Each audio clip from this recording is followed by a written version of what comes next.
slap 咧 slappy 嘅簡化版咧，即係好適合我呢啲老人家佢啊，喺上面搏命啊！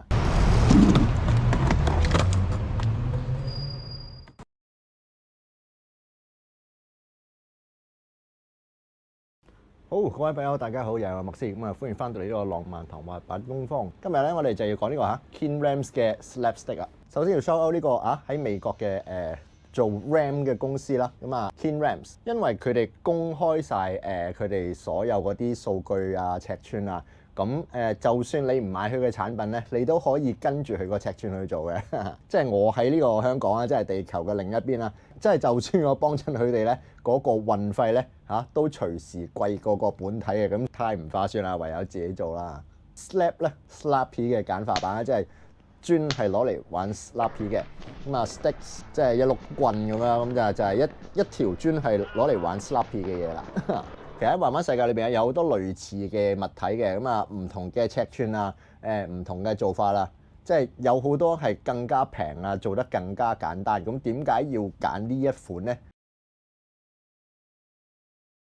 咁首先咧，佢嗰個尺寸咧就唔係好大嘅啫，2尺乘4尺啊。咁同埋即係佢都係砌得埋嘅，你可以由即係將2條4尺砌埋咧，就變成一條8尺啦。咁佢嘅高度咧，頂咧都係得6寸嘅啫。咁即係好適合我哋啲踩唔慣上落幅度大嗰啲啊，平地 rider 啊，即係就算你有咩閃失啊、趴啊、跌啊、飛咗去啊，你都唔會太傷嘅。即係好適合我呢啲老人家佢啊，喺上面搏命啊！咁另一樣我中意嘅咧就係佢嗰個曲面啦，因為曲面咧就比較接近呢個 quarter pipe 啊，即係你拋自己上去嗰下咧，即係同你落煲嗰個玩法接近。咁當然嗰個弧度唔同啦，香港啲煲啊鬼死咁深噶嘛，即係3尺起碼啦。咁有個即係得6寸咁高嘅 slapstick 咧，好多動作你唔需要即係將自己拋到好高啊，或者你個速度唔需要好快咧，都可以喺上邊學得到或者做得到嘅。即係佢左右對稱啦，你可以當佢係一個迷你版嘅spine 一樣啦。即係過 spine 咧係一個幾高難度嘅嘢嚟噶嘛。如果你喺 slapstick 上邊練熟咗個動作咧，你唯一需要面對嘅問題咧就只係嗰個高度嘅啫。咁喺美國玩 DIY 同喺香港玩 DIY 就幾唔同嘅，即係香港嗰啲賣木嗰啲鋪頭咧都喺度縮細緊㗎啦。咁啊 2x4 咧喺香港咧就唔係咁 common 嘅，即係香港嘅工廠大廈最多係咩木咧？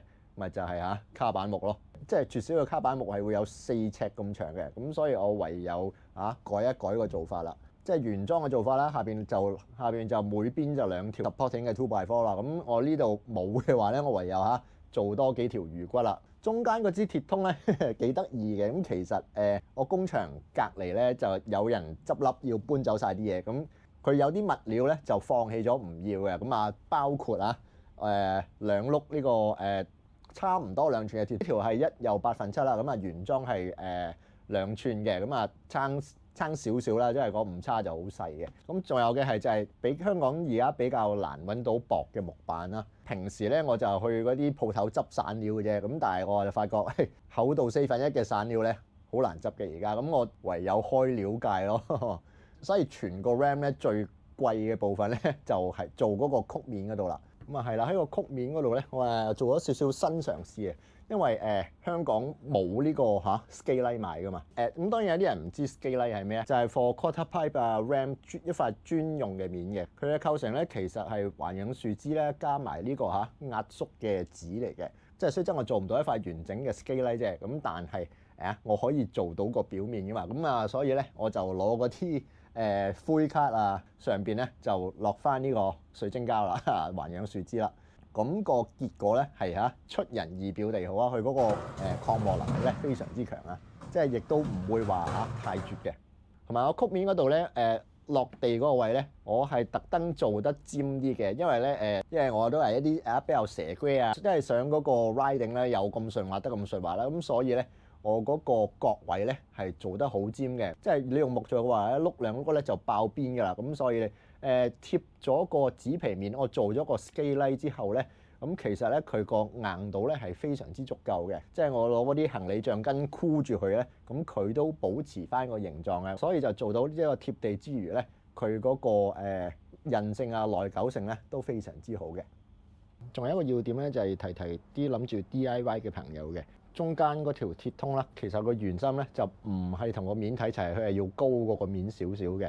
你睇翻 Kingramps 嗰啲圖就會知道。咁點解要升高佢咧？咁就係確保你 lock in 嗰陣時咧，你嗰個轆咧係離開嗰個riding surface 嘅。咁即係你成個 truck 咧就要晾喺嗰條鐵通上邊啦。即係如果你校得太低嘅話咧，可能你個 trucks 咧根本就掂唔到嗰個鐵通嘅。咁就算俾你掂得到啊，咁當你 lock in 嘅時候咧，你嗰個轆咧就會離唔開嗰個 riding surface 咯，就會變咗喺嗰個面嗰度轆啦，就唔係喺嗰條鐵上面 grind 啦。咁咧呢一點咧係需要留意翻嘅。咁做好之後梗係攞落街市啦。即係我攞架 IKEA 嗰啲拉車嘅拉落樓下個公園咧，一個人都 handle 到嘅。咁但係我發覺咗個問題就係，如果我要攞2嚿嘅話咧，我應該就未必得啦。咁但係唔鬼理啦，整好咗梗係攞咗落去試先㗎啦。咁其實呢嚿嘢咧比我想象之中難踩嘅。咁始終即係我係一個 flat ground skater 啦，即係踩平地啫嘛，淨係平穩咁上落啊！我都用咗差唔多成個 session 先練到嘅。咁去到第二個 session，我可以做個 less grind 啊，咁試呢個50-50啊，咁但係我發覺唔夠長啊，咁當然啦，我渣啦，咁同埋公園嗰個位即係限制就比較多啦，即係我速度咧就校得好低嘅，咁所以啦，你上得到個曲屏嘅話咧，你係夠速度去落翻一級嘅。咁所以啦，嚟緊個課題就係提速啦，練熟啲個動作啦，又或者咧整多一條加長佢咯。咁就如我之前講咗啦，你整咗個 equipment，你啲嘢係易學咗、易練咗嘅，咁但係唔代表你唔需要花時間啦。即係好明顯啦，我整咗個 slapstick 咧，即係冇翻咁上下時日咧，我都練唔到咩出樣嘅。咁只不過有比起冇嗰個差距咧已經差咗一大橛啦。Slapstick 呢個 project 咧，我會繼續嘅，可能會有啲奇怪啲嘅做法啦，即係適合翻香港或者其他唔係咁容易買到大木方嘅地方嘅。有興趣自製呢個 Slapstick 嘅朋友啦繼續留意呢個 channel 啦。好啦，就係咁啦。咁Kingramps 嘅 Slapstick即係呢樣嘢咧，香港嘅 skatepark 就 provide 唔到俾你㗎啦。求人咧就好大鑊嘅，即係可能10零20年頭咧，你先會喺呢個 skatepark 度揾到啲咁嘅嘢。即係如果你唔自己整嘅話咧，死咗咧都學唔識㗎，你死咗都冇得玩㗎。當我真係練到有咩成果我咪又貼上嚟咯。咁好啦，今次呢條片就係咁啦。咁下次有咩有趣嘅題目咧，我又攞上嚟同大家講講啦。我係麥思怡，歡迎翻到嚟呢個浪漫堂滑板工坊。我哋下條片再見，拜拜。